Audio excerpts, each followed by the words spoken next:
First, tell us, what new message does the white paper intends to send? Well, this new defense white paper is an unprecedented Chinese effort of making its military more transparent. Because if you look back into the history of Chinese publication of this defense white paper, you would conclude that most of them are very much general description. But since the last one, they become somewhat different in that they're more focused. The last one focused on Chinese military's capabilities, while this one focused on Chinese military's intentions. If we talk about any military, the most important thing is, first of all, your capability. The second thing is your intention.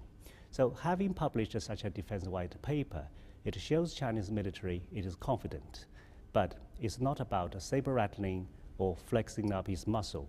It's a genuine intention of the Chinese government and its military to let itself be better understood by the world. So one of the biggest changes is from the Chinese Navy. What role will it play in dealing with the current tensions in the South China Sea? Well, in this defense white paper, the Chinese Navy actually is found in all chapters because Chinese Navy has an increasingly important role in safeguarding not only its China's sovereignty and territorial integrity, but also its increasing national interest overseas. Of course, the Chinese Navy has a role in defending China's sovereignty.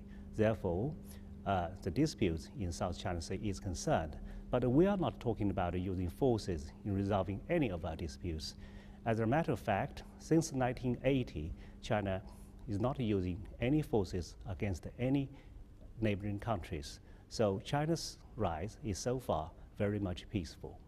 How can China avoid potential conflicts with other navies like the United States? There are certain cases of dangerous situations, but as I said before, the Chinese military has entered into no war with anybody since 1980.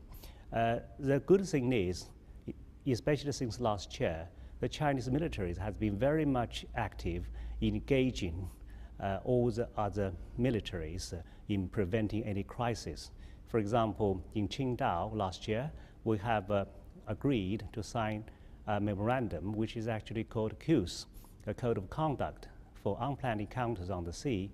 And with the United States, last year, we actually have concluded a notification mechanism on major military activities.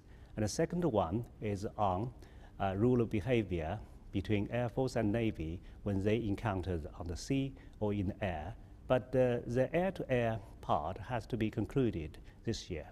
What kind of cooperation does the PLA want to forge? We talk about China's international responsibility actually, because the military actually would have to do two things. Number one, to safeguard your own national interests.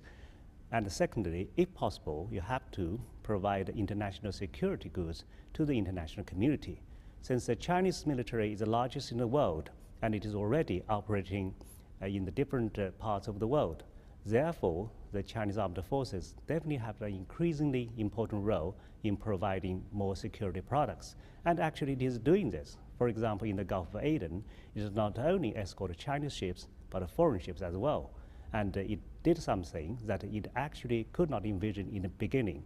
For example, to provide fresh water to the Maldives and to escort the chemical weapons on the ships out of the territorial waters of Syria.